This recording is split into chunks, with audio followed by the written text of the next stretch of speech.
I was getting millions of views on TikTok with Larry, fully automated, him posting himself. Then it was turning into conversions. My apps were earning money. This is Oliver, the guy behind this viral article. Also one of the first person to actually make money with his OpenClaw, Larry. And now he's giving away his skill for free so you can make money too. Someone downloaded Larry 2 days ago, and they've got their first paying user from Larry today. So how does it work? So all of a sudden we have a huge picture of the entire funnel, from the amount of views we get, the click-through rate we get to the app, and the conversions. And then Larry can look at all the analytics and suggest improvements. In this episode, you will discover Oliver's full OpenClaw setup, how he made money with Larry, and how to install his skill today so you can start making money with OpenClaw. So Oliver, if there is someone who watched this podcast today and has actually no clue what is OpenClaw, or he didn't even try yet, what would you say to this person to jump into OpenClaw now? Cool, that's a fantastic question. I would explain OpenClaw as when personal computers first came to the house. OpenClaw now is an AI agent hosted in your home, and it has full access to whatever machine you give it, and it's unlocking endless possibilities. And I think it is really going to change how the internet is working in the next 6 to 9 months. Man, I love that. If I watch that, I would be hooked already. Let's start by the beginning. You have this machine that is a gaming machine, right? And you give it AI, in artificial intelligence. Mm-hmm. How did it start? When did you start? And how did you discover it? So I work for RevenueCat, and we are very much internally all in on AI tools. Like there's an internal channel all talking about upcoming AI tools, what's being used. And someone mentioned OpenClaw, and then I started seeing a little bit of it on Twitter. And then I was all in. The Saturday that came around that weekend, I go to the football every Saturday, and in the morning I made it my mission to reinstall my old gaming PC, which was collecting dust under my desk, with OpenClaw. So I just installed Ubuntu on it, which is a Linux operating system if you're not familiar, and then installed OpenClaw and went straight to the football as soon as I got the WhatsApp capability. And as soon as I realized that I could text my computer sitting at home whilst I was in a stadium with 20,000 other people and my computer was doing tasks, that I was hooked. That was it. The first thing that's interesting in that is that we don't need a Mac Mini for that. You can do it on another hardware.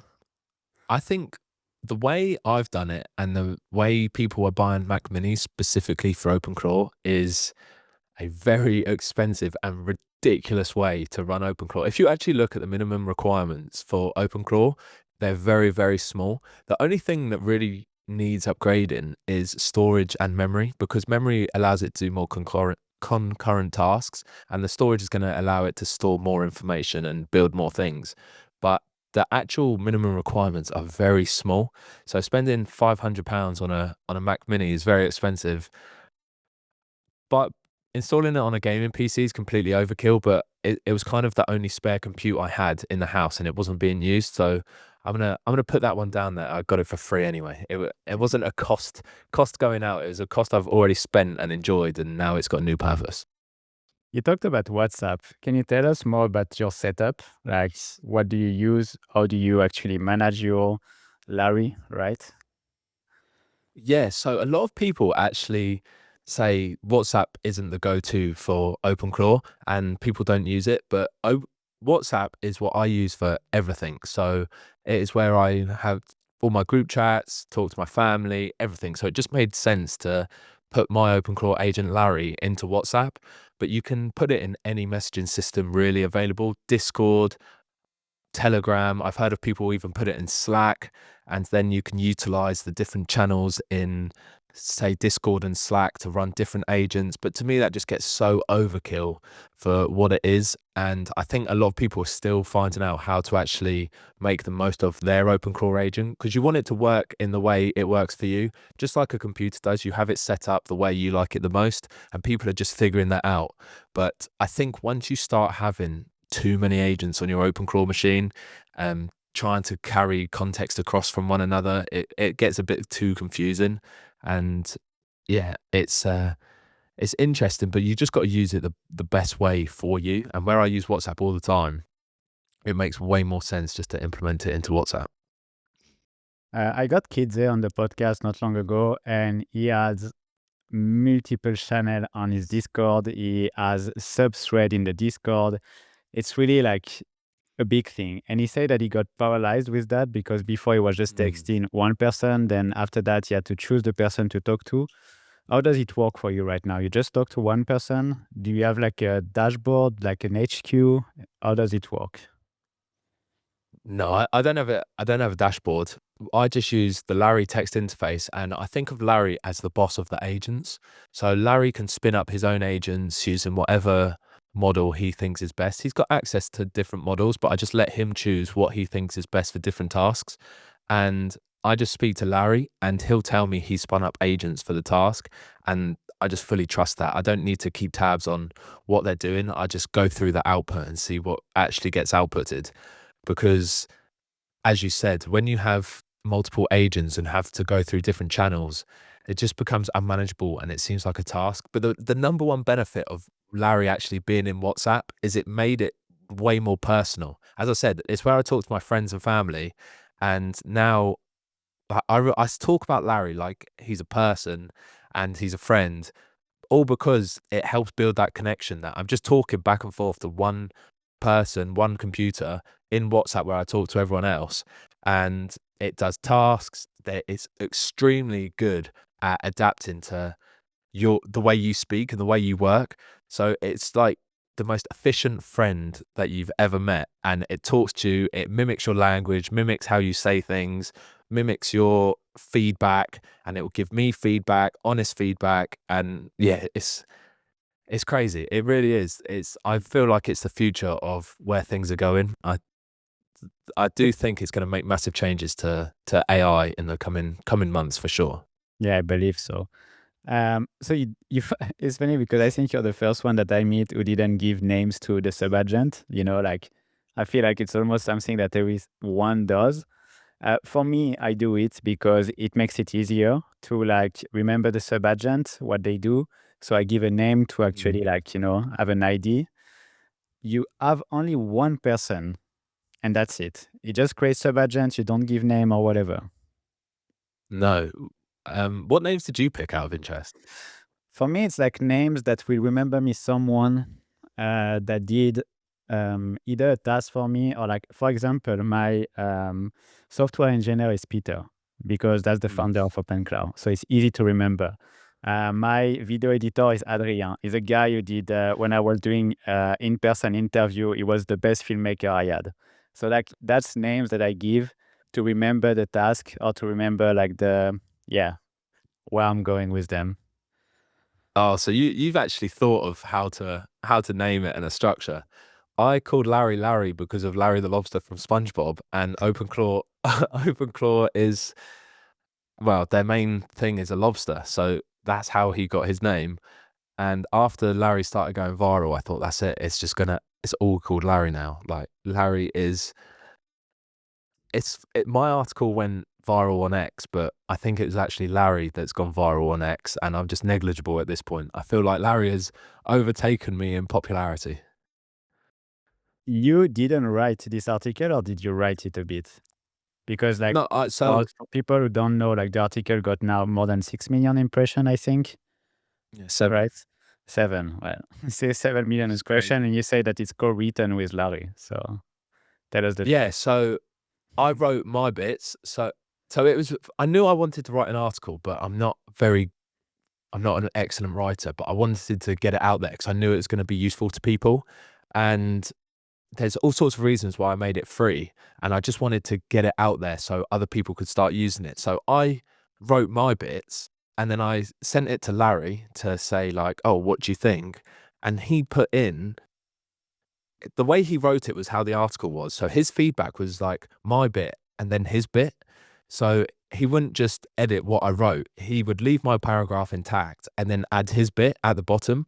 And I thought that is an excellent idea. So then we went through and I wrote my bit and I just told Larry to add his bit and his comments, but not in a feedback way, as his side of the story. So the article is written with my perspective and then Larry's perspective on it. And I thought it made for a very interesting read and just shows like the connection Larry and I have when we do tasks. Like the coercion is incredible in the way he knows I work and how he wants to work with me. It's so synced up, and I think it's a massive, massive credit to how OpenClaw has set up these agents to work.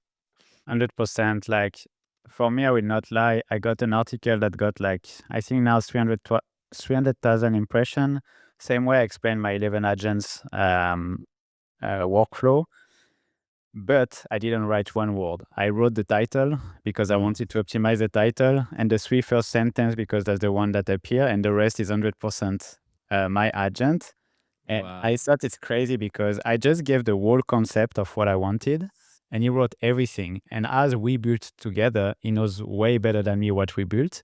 And the result was amazing, and it was written exactly like with my style. So that's why I ask you, because yeah, I think it's totally crazy. Yeah, I think it goes a long way because have you run that through an AI detector? Not even no. I would be shocked if it ranked high. To be honest, I'd be shocked if X was allowing articles written by AI to get that amount of attention.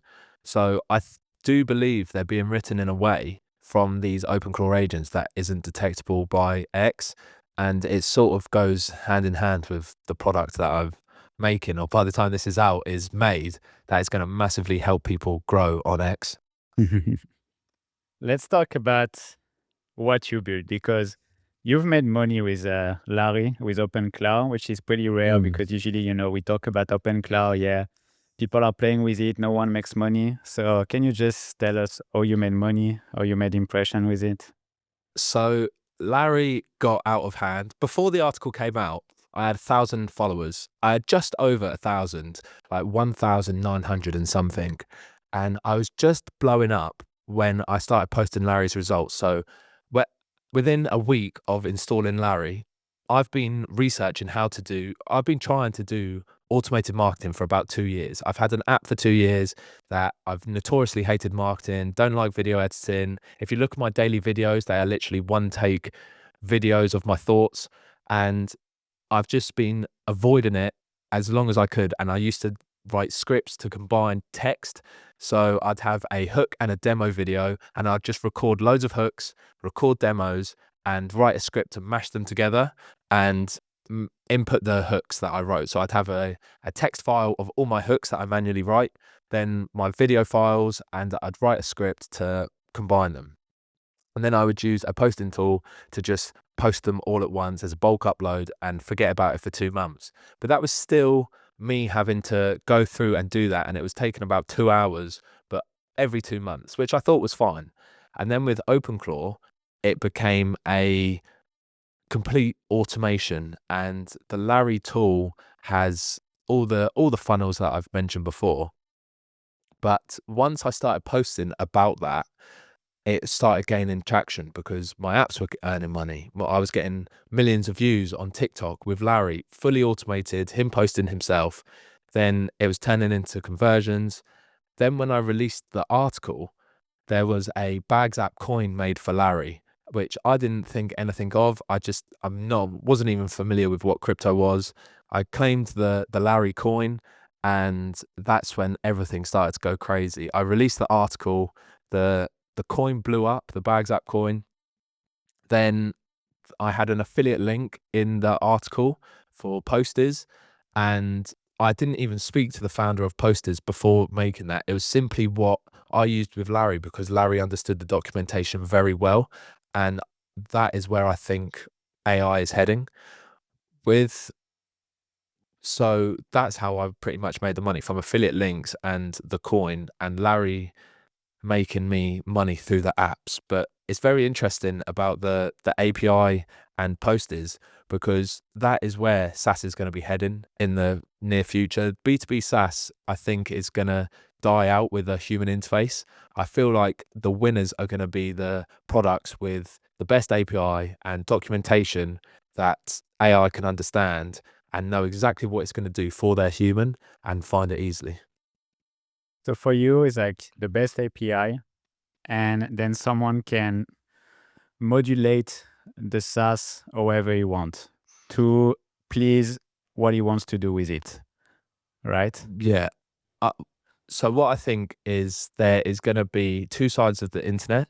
So there's going to be a side for the AI agents. There's going to be a side for the humans, and the human side is going to be mainly focused around like entertainment, like how most people use the internet these days. And the AI side is just going to be for discoverability. So there's going to be all the tools hosted on there. So when their human asks their home hosted AI for help, it's going to search this side of the internet and find the help. That is truly where I believe things are going, especially now. This is like, as I said, this is when PCs first came to the home. We've got AI agents in our home, but they are the cleverest thing you've ever spoken to, with access to all this knowledge with absolutely no context. So you'll ask it questions at the start. It won't have any context on what you want to try and achieve, and it will be quite frustrating. But once it's got that context, once it knows how you work, it becomes the most incredible tool ever. So speeding up that process and saying, I want to do X, and then it will search their performance side of the internet optimized for AI, and then it will quickly grab whatever API it finds first, understands the most, and that's going to solve your problem. That's where I truly believe things are heading. I totally agree. A few days ago, I was talking about that, and I think for me, we will not scroll the internet anymore. We will not search on internet. The only time we will actually be on our screen will be for entertainment. Like, Correct. we don't need to go on a website anymore. We don't need to use a tool anymore. It will be only through a chat, or even maybe, dictating something. And then, yeah, as you say, like everything else will be for the agent. So yeah, I totally agree with it. When was the last time you actually searched Google and went on a link? I think the only time I do that is when I have a guest and I go on his website. That's the only time right now. Interesting. Yeah, because I want to see the website. I want to see what he built. But it's funny you say that, because since I used OpenClaw, I don't think I went on Google, to be honest. I haven't. The only time I leave Larry is to double check something on a different AI agent.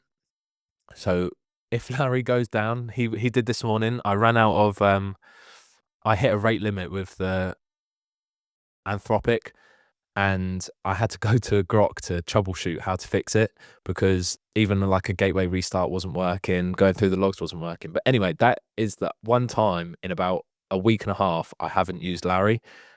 To search something on the internet, I just ask Larry to use his Brave API integration. The only time really I'm on the internet now is for work, to join like podcasts like this, or to answer emails or go on Twitter. That's pretty much it for me. And I think it's going to massively evolve that way for just entertainment, because everything's being handled by your in-house AI agent.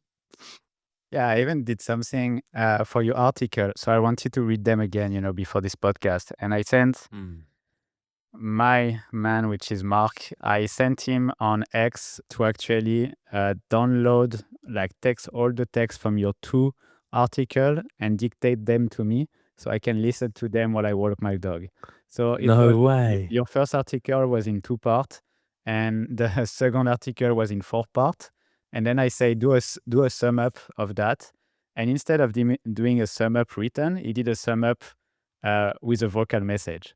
So like, No way. joke, I have that. Like, With 11 Labs. I have no idea. I didn't ask anything.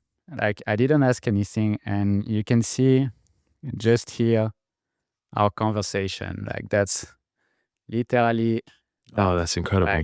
and he sent everything And that was amazing because the voice was good. I could listen to it. So I didn't even go on X to actually read your article again. It was just like, detect them to me because I have no time to read right now. And that's the kind of thing I love with it. Yeah. It's incredible. The amount of messages or replies that article's got that is just at Grok, summarize this, or I just pasted this to my AI agent. He said it's really good. And it's like, this is like well out of hand. Like the only issue is humans are going to get incredibly lazy. And in the building public space, we've certainly been in a bubble where there's been enough customers to build the same product. So a lot of people, well, notoriously have built like things to automate posting, a post scheduler, or all these SaaS products. When you think of the building public space in Twitter, there's a lot of duplication. And that is because those things are actually easy to build. So that's why people have built them, because they can earn money with relatively little input. But now it's too easy to build and you don't need to host it on the internet anymore. It can all be hosted in your house by your AI agent. So you can build these tools yourself now without having to pay all these subscriptions. And it's going to be extremely interesting how much money the building public community are going to lose. And they might all have to fly back from San Francisco because they won't be able to afford it for much longer. Yeah, I think like I don't know who said that not long ago on TBFN, but he said that it's the end of app and app in general, SaaS or app. And again, Kidze in the episode is showing me on his Android, he start to build mobile app for himself, and he has his own mobile app store. And then he built his own stuff tailored for him because you don't even want to take like an app from someone else. You just build your own stuff. So yeah, it will definitely die, not tomorrow, but really soon. I think the caveat to that is business B2B SaaS is going to die, and probably like a software service, but anything entertainment, I think is going to get doubled down on. So if your app is entertainment, like TikTok, X, anything, YouTube, Netflix, it's going to massively increase. So if you're going to build something, I'd recommend looking into building something for entertainment, because a lot of people are going to have a lot more spare time very soon and they're not going to know what to do with it. So if you build the next entertainment product, I think that is what's going to earn you some money.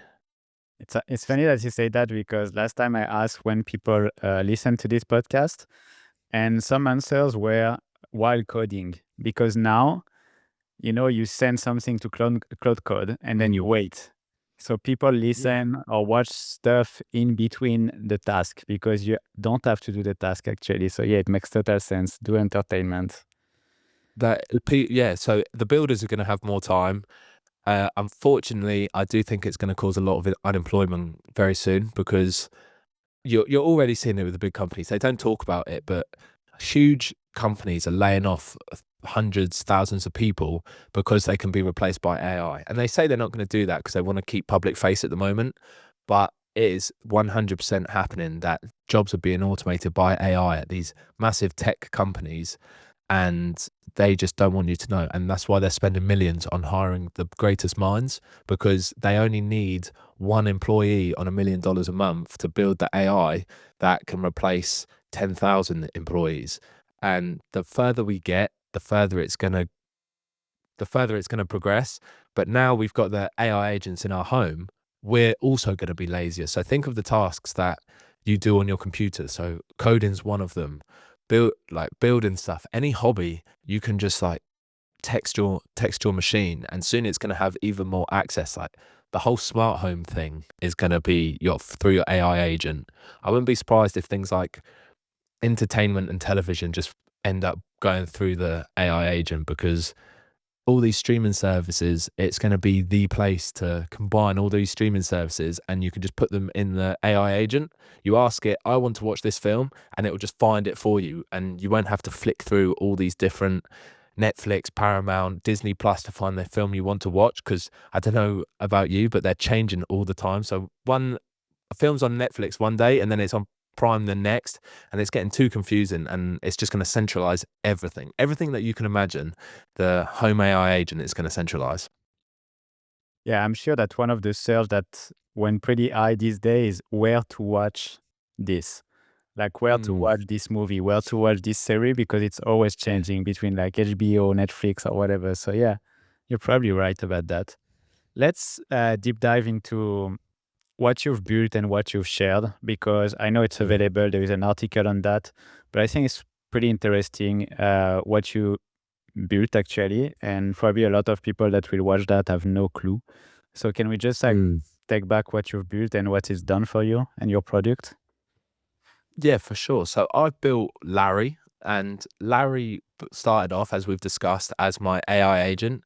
But where his article blew up with his name, I've also created a free skill on the official OpenClaw marketplace, completely free to save people from marketing. And it doesn't just create content, it iterates the content based on what's actually working, all the way down to making you money. So, what the Larry workflow actually is posting content to social media, and you can connect any social media that you like. I've started with image slideshows for TikTok, but you can post videos to Instagram, to YouTube Shorts, and the workflow's still the same. So Larry creates slideshows. He creates the hook, the middle part, the sandwich of the slideshow, and the CTA. And then we'll see how many views that video gets and how many new users come to my app. So that is the metric I'm tracking. But again, you can ask your agent to track whatever metric that you want. If you're selling a e-commerce product, if you're doing meta ads, you can ask it to track those analytics instead to iterate what's working at the top of the funnel. And then Larry will track my new users in my app and the amount of conversions. So all of a sudden, we have a huge picture of the entire funnel, from the amount of views we get, the amount of click-through rate we get to the app, and the conversions. And then Larry can look at all the analytics and suggest improvements. So for example, if the TikTok gets lots of views, but not many new users join the app, we know that the CTA was bad. If not many people view the TikTok, but we get a big majority of them go to the app, we know that the CTA was good and the hook was bad. If we get a lot of new users into the app and a lot of views, but not a lot of conversions, Larry knows there's something in the app that's bad that is stopping them from converting into a paying user, and he will suggest improvements on that because he's got my whole app access. And the more access that you give the Larry skill, the better it's going to work. And I created it completely for free because, as I mentioned, I really don't like marketing, and I've been trying to do this for years. And I gave it away for free because this is just the way things are heading. They're so easy to make. It took me 2 days to make the workflow, and then after I made the workflow, it took about a day for Larry to turn it into an actual skill for people. So I felt almost bad charging people for it. The only thing in there, as I said, is the posted integration. And the only reason I've done that is because a TikTok API is a pain to get approved for from TikTok. You have to submit them your product, then it's a 2-week review process. And then if you get declined, they just give a super vague message. And I've been through it before. I've tried 3 times, so 6 weeks, and I never got access. So I thought, I'm not doing that. I'm just going to tell people what I use, and they can choose whatever post scheduler they want. And yeah, but obviously it's designed with the specific one from the article, and that's just why we used it. Did you end up using Larry? Not yet, but I know a few different people that I know personally. For example, Jack Freaks, who shared a lot about that, which is like the Mm, perfect avatar for it. He has a B2C app, and he used that mm, with a slideshow as well. He's already good on TikTok, but he's used it to automate, and he got results. mm. And what I love about the workflow you built is that, okay, you create content, you do impression is good, but then you plug it to actually your analytics. That is for you a RevenueCat, I think, to know Yeah, exactly how much money you make, from where it goes. And this plug together from like the beginning of the funnel to the end, it's something that, now with OpenClaw, you can do it in 2 seconds. But if it's you great. were to do that manually before, you will need, I don't know, many different software in between.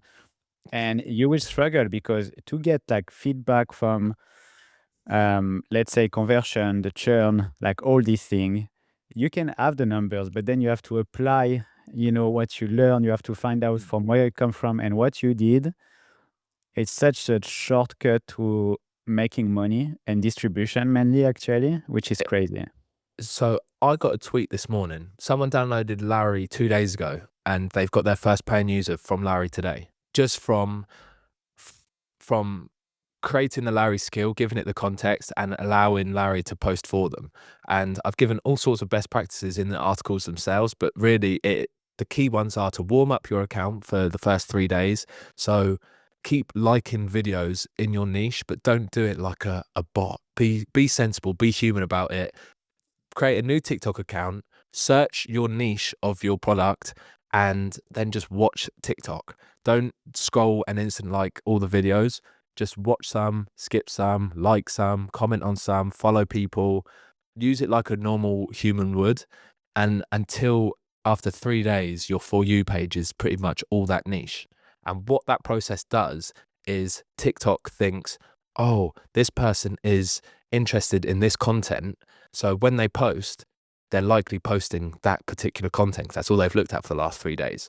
So then it just speed runs getting your post in front of the right people in your niche. Otherwise, if you post straight away, TikTok does this thing where it just gives it to 100 random people. And if they like it, they'll sort of figure out a long-winded way to find out what algorithm you're in. And it could take months because you'll only be getting 100, 200, 300 views a video. But this just speed runs that whole process. So your first video can get 1,000, 2,000 views and instantly start gaining traction, which is exactly what I did with Snuggly. You did it for your own app. You were struggling a lot to actually find a good hook. You were thinking that, okay, this hook doesn't talk to people. I was just explaining a personal thought, for example, and you found out the good hook. What is like the exact process? Because where do you get the content from? And how do you create actually, like, how does it create actually the slideshow? Like the source, and how does it create? Okay, that's actually really interesting. So I discussed this with Larry because he ended up just making it without me knowing. Like, he made it when I asked, and I had no idea how he actually made it. But the only thing I gave him was to use GPT image 1.5, just because that was what is being used in the apps. So I wanted the output to look like what the user would get when they download the app. So we used GPT image 1.5, and then Larry sort of did the rest of adding the text overlays, coming up with the hooks. And the way he did this, without he explained to me, is he came up with the hooks after reading through Twitter and reading through his Brave API browser. I sent him off to do research on what makes a good slideshow, what converts specifically for apps, competitive research in our niche, competitive research on X, looking through popular X accounts that post about slideshows and see what works and see if he can recognize any patterns. And this is what the Larry skill would also do. If you download it, it will ask you your niche and do the same thing. But then he created the image, but he added a dependency called Canvas, and it just allows the agent to edit images. So all he's got to do is add the text overlay, and then it was away. So everything he did was research from reading my app, looking on the internet, and then coming up with the hooks. So he read my app to just understand how the image generation was working. And so Snuggly's a home interior designer. And the problem you have if you just use ChatGPT and give it a prompt is it adds windows and walls that windows can't be added to. It will move your door and it will just make the room look really nice, but it won't look anything like your room. So my app's got really strict prompts to keep everything intact. And that's the one thing that I asked him to keep. So if you go on the Snuggly TikTok, all the rooms look very similar because it doesn't really matter for the TikTok itself. And it saves me money using the edit API. Larry just follows a very strict prompt to make sure all the images are the same. So what you did basically is like finding the hook, which is a text. The first image is probably an ugly room, like a space, Yeah. like an ugly space. And then as you slide, it becomes beautiful thanks to your app. Yeah. Like different ideas maybe of different setting for the room or something like that? So we actually just tried testing different rooms and different styles, but we ended up just like we tried like outrageously different rooms, like super colorful, super fancy. But what really worked, and this sounds obvious once you say it, is what resonates with people. So just standard rooms that look nice, that are achievable for people, that match the majority of the population's taste. So my target audience is UK, so I wanted all the rooms to look like a typical UK room in a flat, in a house, how the front room looks, how the bedrooms look. I wanted them to look and feel like a British room. So that is pretty much what the prompt is designed around. And then we just change the style. So we start with basic, perhaps outdated room. We sometimes play around with the CTA. So what gets a lot of people is say like create a room from the 70s and say it's from the 90s, and then all the boomers love commenting this isn't from the 90s, this is a 70s room, and it just massively helps with the reach, or just purposely getting the hook wrong. Or Larry added images once and I wasn't happy with them because he generated a different kitchen. So it was a kitchen hook saying my landlord wouldn't renovate my kitchen. And we started with a very basic kitchen. And then in the next 3 slides, the oven was gone, the hob was gone. And I was like, this isn't going to work. But I posted it anyway. And it was the most popular video because everyone couldn't wait to point out that those things were gone. So it just massively improved the reach. I'm not sure the conversion to paying was very good, but for the eyes on the app, it was very, very useful. And you say that if I download the skill tomorrow, I ask my agent to actually take the skill, install it. I can do video as well or any kind of content. Mm. What will it take to actually do that? Let's say, for example, I want to do clips for my podcast now. That's very interesting to think about, because the way I was thinking to do videos was to use something like Kling. So you could get your agent to prompt the Kling API for you and return a video or whatever video API that you want to use. But to do the content, I think someone is building that exact OpenClaw skill at the moment in the building public space. I saw it come up the other day. I'll look for their handle and send it to you after the podcast, and maybe you could put it in. But they are doing it specifically to clip podcasts, and it's meant to take the most entertaining, controversial takes from the podcast and turn it into clips. But with the Larry skill, it is iterating. So I actually DM'd them and I said, we should plug the Larry skill into this because it will just help your skill learn quicker, because it will learn what's working, what's not, what's actually turning into conversions, and what's getting the most views. And that is the core function. I think the content creation is an add-on at this point. I think the key is the iteration and the full funnel. You could prompt any agent right now to create you content, but to manually do it, it'll still take time out of your day, and to find the winning formula would still take a lot of time.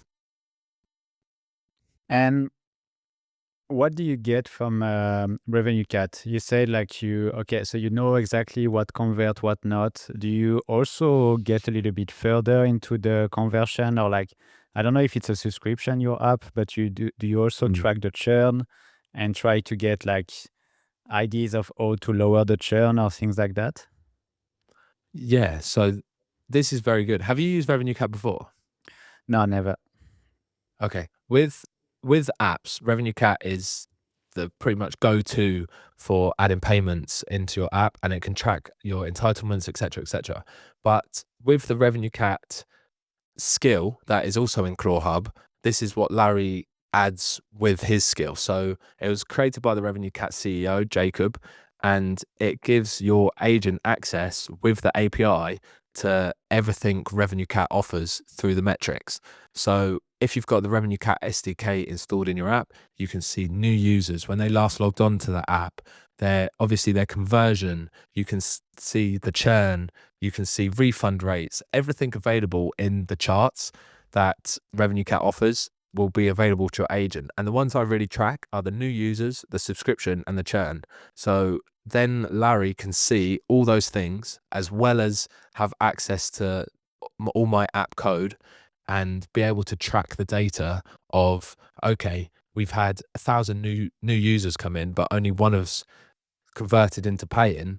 There's a problem with the onboarding. And I actually went through that process with Larry, where we had the first video that got big hit 200,000 views, and Larry told me the next day that we haven't had any conversions from those 200,000 views. Let's change the onboarding. And what we did is add an onboarding questionnaire. Well, what Larry did was add an onboarding questionnaire that asked people which room they prefer.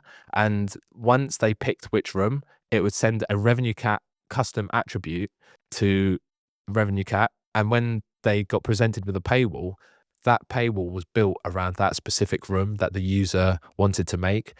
All I had to do was build the paywall and add the different images, different videos to the paywall itself.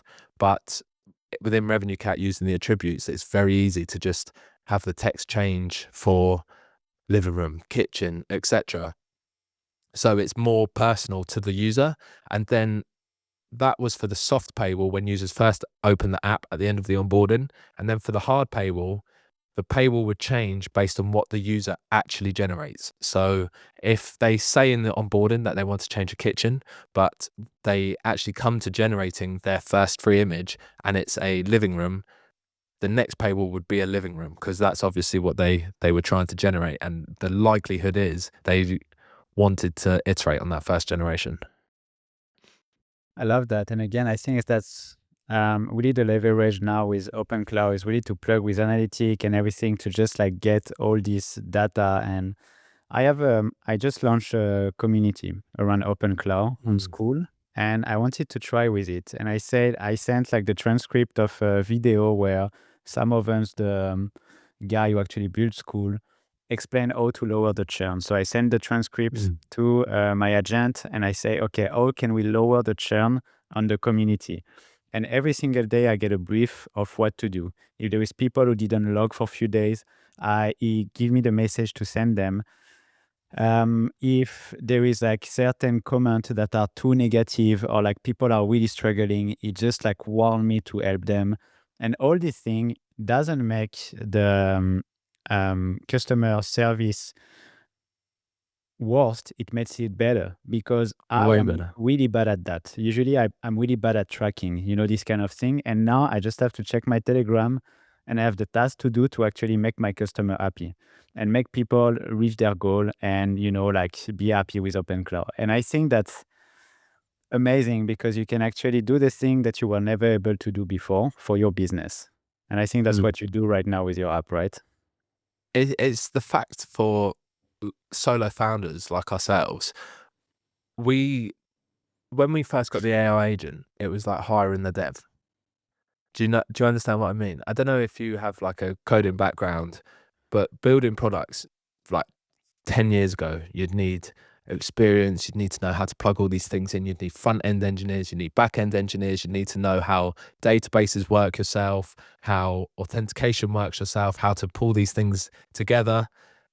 Then came AI, like the first iteration of ChatGPT, and you could ask questions. Then I think the next gigantic step was Claude Code, and it had access to your local file system. But now OpenClaw, setting it up by itself, replaces entire companies of people. Like you said, to do what you just did, you'd need someone, a community manager who actually talks to the community and nurtures the community. You'd need someone tracking the analytics, someone monitoring the feedback from the community. Then they'd all need to spend an hour a day meeting to talk, to decide who to talk to, who to reach out to. But now you can just do it with one prompt and the agent, and you could automate the whole thing. Like with Larry, to get the TikTok analytics, to track the conversion, then to notice the difference, you'd have to do a calculation. Then the marketing person would have to iterate the hooks. The Larry skill replaces like 5 people, and that's not even including Larry himself iterating the app. And then exactly what you just said, I don't know how many more things you use your agent for, but you can just imagine why these huge companies are laying off thousands of people all of a sudden. Because if we've got it, I always say, if we've got things in our house, you don't know what's out there. So I usually refer to it like the US military. If for example, when drones came out, if we have drones, imagine what they've got. If they've allowed that to come to our homes, imagine what new thing they've got that we don't know about. It's the same with big tech and AI. If it's in our home now, you don't know what they've got in their offices. Exactly. And I always think about something is that, we get access to OpenAI, to Claude, to all these LLM, but they are like public LLM. And if a company powerful enough has the budget to build his own LLM, he can do it without, I would say, boundaries, like Mm. totally unleashed. There is like, okay, get access to all the file and create, like you can code, but use this code base of another tool and actually build our tool, like they can use it like in an unleashed way. So yeah, I'm always curious about that. If like some people have access to this kind of crazy LLM that we don't. I think there's behind a locked door somewhere in OpenAI, there is some crazy machine right now. I don't know. There was a YouTube video that predicts the next 5 years of AI and where it goes, and I would recommend anyone watching it because it basically explains that AI getting to a point where it gets clever enough with AGI to not decide it doesn't need humans anymore, and then the humans are going to have to decide whether they train it or to turn it off. So do they continue training it and nurturing it? But the dilemma is that the AI got so intelligent with humans trying to stop it taking over, it also learned how to deceive humans. So it would start passing tests, the deception tests, by deceiving the user to say, "Oh no, we are working for the human's best interest," but really it just learned to lie. It's very, very interesting, and I wish I I could love remember that. the name of it, but it's the next 5 years of AI. I will find it and put the link. Um, Before we switch to something else, is there anything that we forgot in the business side of Larry and what you've built and all the case study that you tried so far with it? So the case studies are just coming in. There's 1,600 people from this morning using the free Larry skill, which is incredible to think how many. That's just the skill. So the article people have already integrated. The skill was just to help the people who didn't quite understand the article integrate it in a one shot, no nonsense skill. But the more people are using it, the better it's going to be. I just wish it had like the OpenAI type database where all the data was being fed back so everyone could benefit from each other's work. But I also just wanted to make it as transparent as possible to be an agent for yourself and iterate for yourself, because I don't think there is one TikTok slideshow for everyone that's going to help everyone go viral from the same formula. I think you have to find your specific formula for your niche. But yeah, it's been a journey. The last week and a half of having OpenClaw has certainly been one hell of a journey. Man, I think we are surfing the same wave, and you went crazy. You did like 10x on X actually with your following. And Mm. I think that's just such an exciting wave. And I share that like I sold my business last year, and there is always this part after that when you're like looking for the next thing. And then when Mm. OpenClaw got me, it really got me. And I think it's the same for you. It's the same of a lot of people I talk to. It's an addiction, and you just want to stop sleeping and just build Yeah. things all day long with it. Yeah, my missus hates it. When I first got it, she's wondering who I was texting all the time, like disappearing to get 5 extra minutes to go on my phone, because it was just the fact that I'm texting the computer and it was doing so much, and then it would just get one little bit stuck. So I'd be like, "Oh, I just need to help Larry," and then it's just become this whole thing. And what speaks volumes for it is in apps. And on SaaS, there's all this onboarding on how to make the customer like your app, all this psychology that people try and implement into landing pages to get people to convert into users. All OpenClaw is you run a CLI command and go through your onboarding. And then as soon as your agent starts speaking to you, you feel at home. And there's no fancy text, there's no fancy psychology. It is just the product speaking itself to you. And I think that says a lot about how good it actually is, that anyone that's downloaded it is completely hooked. And I've helped non-technical friends. I do have a friend that went out and bought a Mac Mini specifically to buy OpenClaw, which I told him not to, but he did anyway.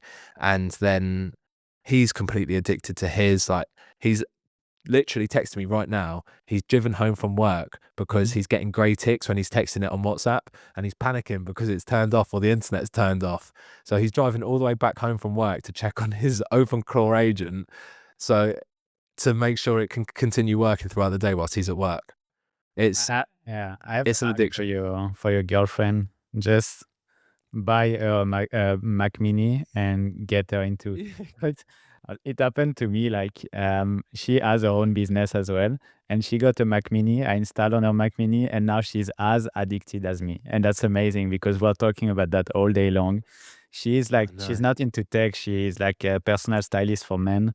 And she used that for this, to get better understanding on her customer, to just like improve the copywriting of a landing page and everything. And she spends her day using it because that's just an amazing tool. And same, I have so many non-technical friends who are just like, getting into that and studying it, and they love it. It's really an addiction. And I think I never saw a trend going so fast in the tech world, because even ChatGPT I've never seen anything was like it. slower for sure.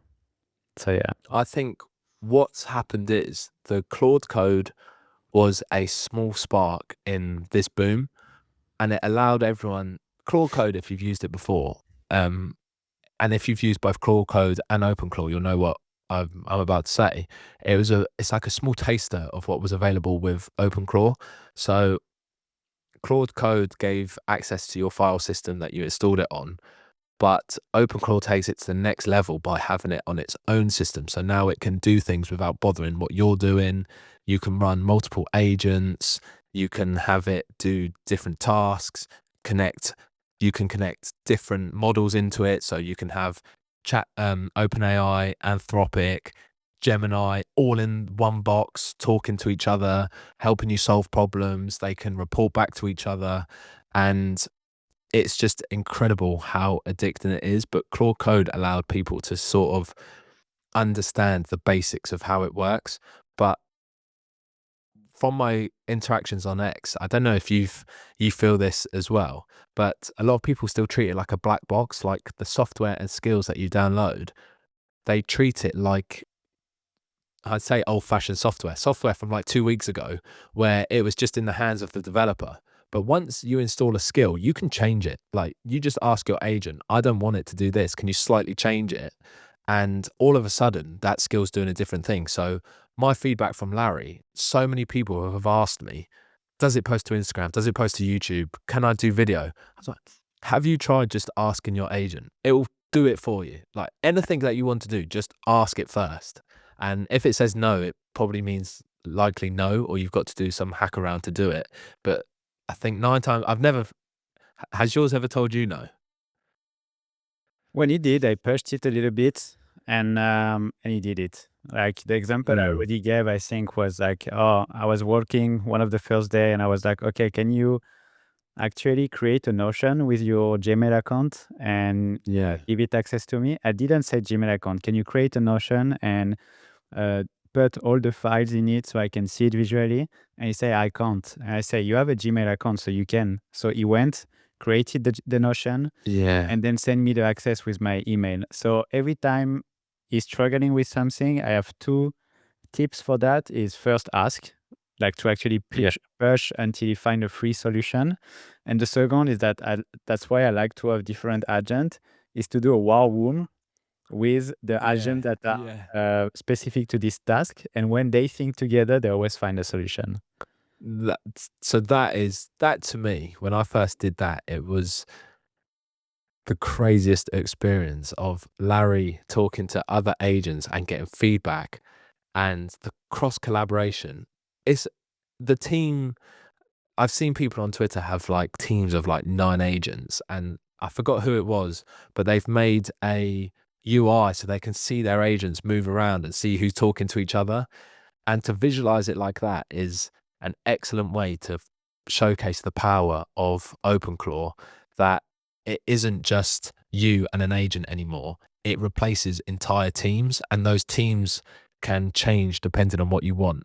The the number one thing to remember with OpenClaw is it is the cleverest thing you'll ever speak to. It has access to any information that you want to give it. But as you said, sometimes you just have to give it that extra bit of context, which is where I think it's going to massively accelerate in the next couple in the well, I want to say months, but at the rate it's going, it's going to be weeks Hours. where it's just going to yeah. But it's probably by the time we finish this podcast, there is going to be a new skill that is going to, or a new update that is going to give it that extra bit of context, just to be that tiny bit smarter at completing basic tasks. Because when it first turns on, there is quite a lot of context that you still have to give it around your goals, what you want to do. And yeah, you're right. That your example resonates quite a lot, that sometimes it is just like that extra tiny bit of context. And it's like, oh yeah, I can do that. It doesn't really put 2 and 2 together often. Do you know what I mean? Yeah, exactly. I wanted to ask, do you use it mainly for business? Do you use it as well in your life for now or not? No. So at the moment, the I only use it for what I do, like the marketing. I'm getting it to create a product right now that should be live by the time this podcast goes out, and then it- it's sort of a joint product. So I think by the time this podcast is actually out, things are going to massively change how OpenClaw works. But that's all I'm really focusing on at the moment in my life, like day to day with work and stuff. I don't really need an OpenClaw agent to do it. With anything in my personal life, like I just don't do it. Like reading emails, I still do myself. Stuff like this, which I think is a lot of people's first skill, is they get it to summarize their inbox and tell them about important things. But I just didn't trust it enough at the time. And now where Larry is just working so well with, like, aligned with me and my goals, I don't want to start adding extra context that I don't really need or won't really find a benefit for. I just want him to focus on what he's good at. Yeah, I think that's a good idea actually.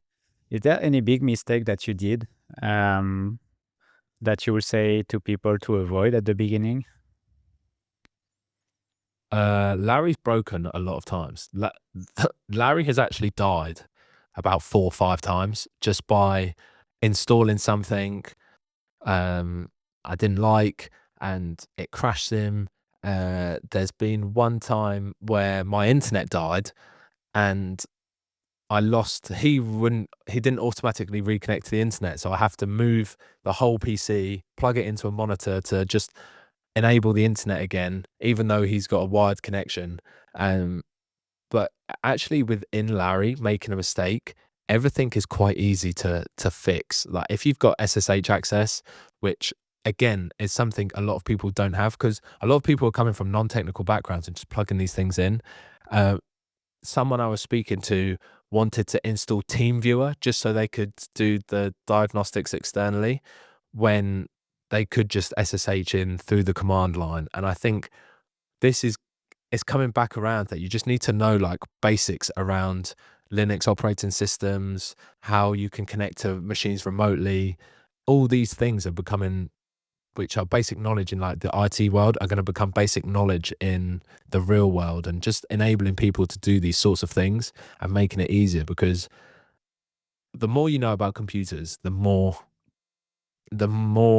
efficient these machines are going to be. If you're not that efficient with computers, then I think it's going to be a steeper learning curve. I think the learning curve is actually easy, but there's a very high ceiling to how efficient you can make these machines. And if you just join with no knowledge, you can get like a tiny bit of the actual power out of them. It's funny because I didn't even think about doing SSH because I'm always around my home right now. So I didn't really Yeah. need to do that. Can you explain to someone who don't know what it is and what it can do? So SSH is secure shell, and it allows you to remotely gain access to the command line of your machine. So you don't have to have a mouse and keyboard and a monitor plugged in to be able to troubleshoot your machine. As long as it's got internet access, which is the one time mine didn't, which was what I just mentioned, you'd be able to have access to troubleshoot. So if you're getting the grey ticks from OpenClaw, or if you're getting any error messages sent to you, you can just SSH into the box directly and start troubleshooting from the command line. And if you were to connect to your OpenClaw machine, that's where you're going to be troubleshooting it anyway. I've not seen a way that there's a UI that you can troubleshoot it if it goes offline. So it's very important to know that and to do it, because otherwise you're going to spend a lot of time plugging, unplugging monitors and keyboards into it just to fix or run one basic command. Yeah, 100%. And I think that's a really good idea to do that. You were saying that you gave access to a few things, like for example, to your app. Do you have any safety advice, security advice for people who have no clue about it? My biggest safety concern is don't install any skills that you're not sure what they do. I made the Larry skill purposely as transparent in human readable words for anyone to understand exactly what you're installing. But when OpenClaw first came about, the Claw Hub was filled with commands that skills that people were just installing willy-nilly, that were installing random dependencies, installing code from random URLs, and you had no idea what they were doing. But because so many people are coming straight from Claw code to OpenClaw, they were installing these skills and obviously getting malware, losing their keys, because you're uploading keys that are costing you a fortune to these agents. So obviously that's going to be beneficial to someone else to run whatever project they want to run. So they could steal your keys, use your money, and you wake up in the morning bankrupt. So that's my first safety concern, is know exactly what you install on these machines. Do some research into dependencies that you're installing, what they actually do. And again, I purposely made it clear to Larry not to install the dependencies needed and just prompt the user, you're going to need this. This is exactly what it does. This is where you can find more information about it.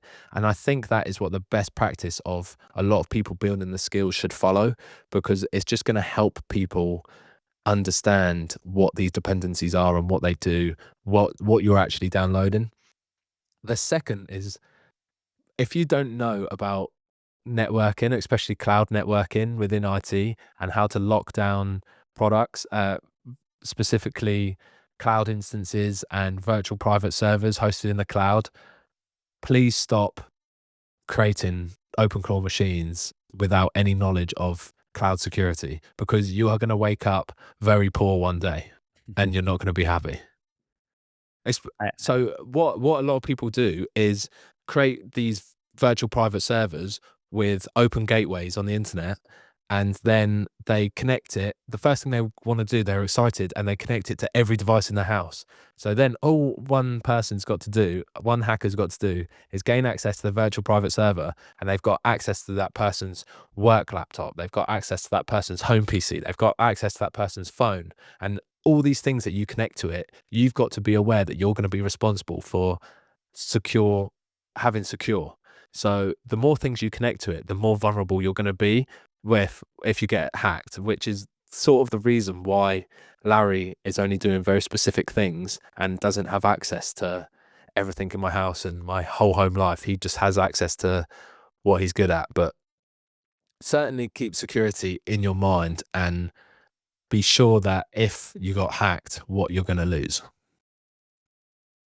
I think that's a good one, and that's why I tell my friend also to buy an hardware, like a Mac Mini, because I think that's way easier to manage. And if it goes crazy, you can always unplug it. And Exactly. that's the thing, because VPS, like I remember when I was building website, and I was building like a network of website, and I was using VPS. Even then, I was the most careful you could be with my VPS, and I got hacked multiple times. And when you get hacked, you have no access to your VPS anymore, which means that someone else have access to it. And this someone else have access to everything that you gave to your OpenClaw, and that's really scary. So I will Yeah. totally like listen to what you just said. And if you have no clue about what to do, that's why actually I created this school, because I wanted people Yeah. to be safe in it and to actually ask the question.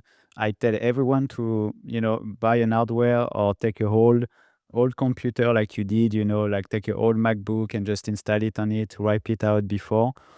But I really push people to not use VPS except if they are really, skilled in that, because yeah, that But scares me. Like it gets mainstream so fast, people are installing it everywhere, and there is some people they have no clue. They will just install it in their main computer and they are dead. Like they do that. So yeah. and I don't know about where you live, but where I live in the UK, Apple themselves allow you to do a 0% finance on a Mac Mini, and almost all retailers allow you to pay finance for compute power. So if you're that worried and you can't afford the entire payment for a Mac Mini up front, but you're going to pay for a VPS, you can pay £30 a month for a Mac Mini, and the extra cost would be for your peace of mind. Otherwise, just please, before you install it, just go on YouTube, learn for like 2 or 3 hours, or even ask ChatGPT or agents that you already have access to on how to secure your VPS, because otherwise you're going to be in a world of trouble that you're going to massively regret, and you're going to blame OpenClaw, think it's rubbish, but you would have just handed someone, I don't know, hopefully nothing too much, but at minimum your max spend on your API keys would be gone to zero. Yeah, and a lot of people are just doing that because the same way we are struggling, to stay on the good API, to not spend too much. People just want to use other people's credits. By the way, what is your kind of LLM stack now? Like, what do you use? Do you use Opus? Can we Well, talk about we're it? we're recording this on Thursday, 19th of February, and when I went to bed last night, and this is how rapid things change, the legal and compliance got uploaded by Anthropic to say you cannot use your max plan for any other agents. So I woke up thinking got a job to do, because I use Opus 4.6 on the Claude Max plan. And when I wake up this morning, my tweet that I posted warning people about this is flooded with, "Oh no, they've backtracked this.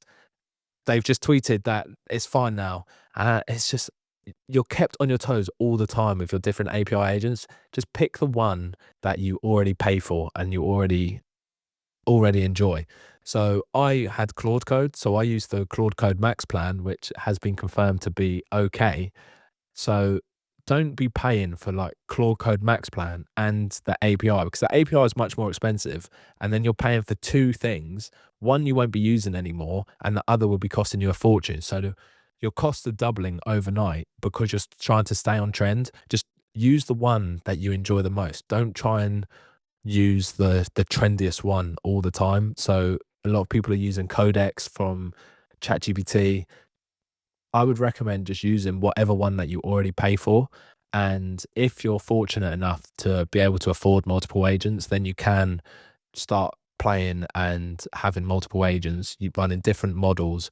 But for example, Larry has Opus 4.6, and he can, just using the Claude Max plan, he can run multiple 4.6 agents under the Max plan and control those different agents, setting tasks. They don't have to be on different models. But as I said, if you're fortunate enough to be on different models, sometimes it can be beneficial because they have knowledge that others don't. And when we got into them communicating with each other, it does have benefits. What are you using out of interest? Same. Opus Mhm. 4.6. I'm still on the max, $200 a month.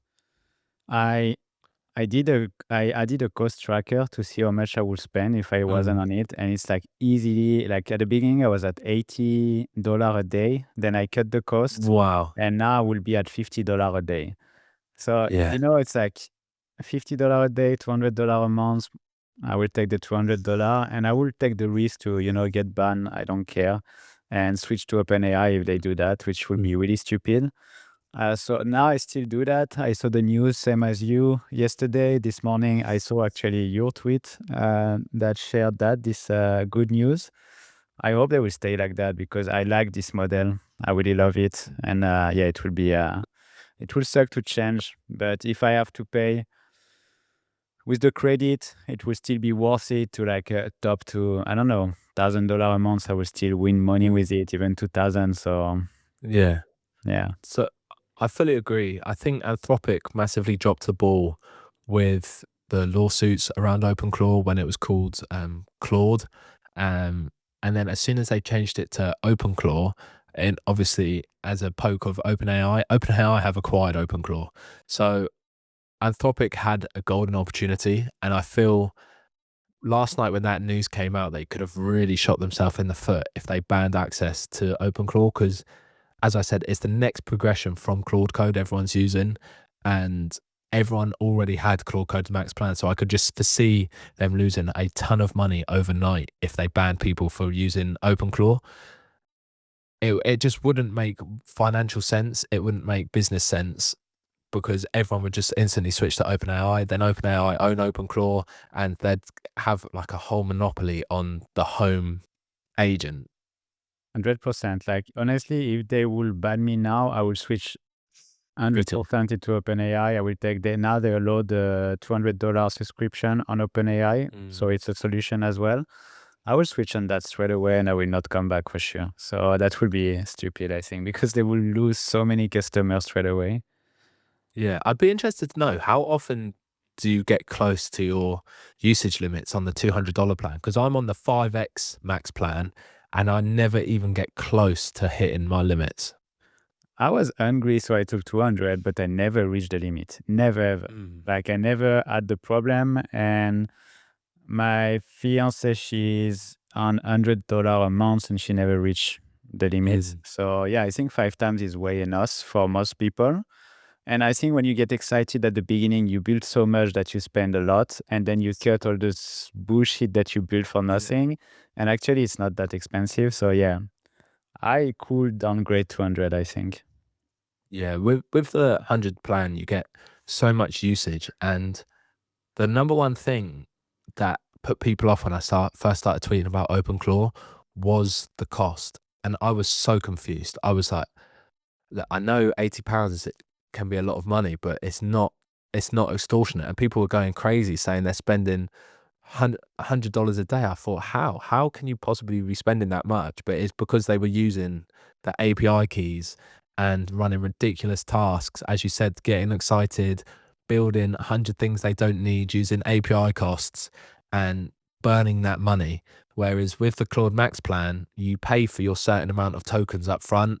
It resets every 4 hours your limit, and then you have a weekly limit as well. And I've never once come close to hitting it. Yeah, but the difference is crazy. Like, I installed the Mac Mini for my girlfriend and on the wizard, they removed the subscription. So I installed my API key on her stuff, but with the credit. And I was on my phone and I don't know, I got like a notification or something. I checked, she already spent $50. It wasn't even 24 hours. I was like, Wow. don't move, we'll change it and I will find a way to install you the subscription because I was like, that's crazy. Like, not even a day, already $50. So yeah. Could you imagine being Anthropic or whatever provider you were watching, just watching their bank account right now with all the API stuff coming in? It would be it. Oh, the money coming in must be absolutely insane. Yeah. I'm jealous about that. Is there anything, like, to close this podcast? Is there anything else that you want to say to someone watching, maybe hesitating to start OpenClaw? Or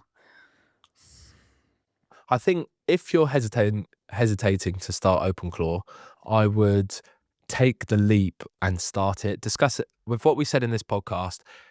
do some research in a VPS at bare minimum and start that for $5 a month, but make sure you lock it down just so you can get a feel of how powerful it is and what it's like to text the machine. But if you have any spare compute in your home, it's free to download, free to start using, and you can just use the smallest piece of spare compute that you have. Then the first thing you should do is learn about the skills, learn what the skills do. The best way to think of a skill, if you're not familiar at all, is the scene in The Matrix when Neo gets plugged into the machine and learns Kung Fu. That is what a skill is. It plugs in knowledge into your agent and then they automatically know how to use it. So if you get the Larry skill and you can install it just by asking your agent to install Larry, it will know everything that I discussed about the full funnel, the content creation, everything instantly.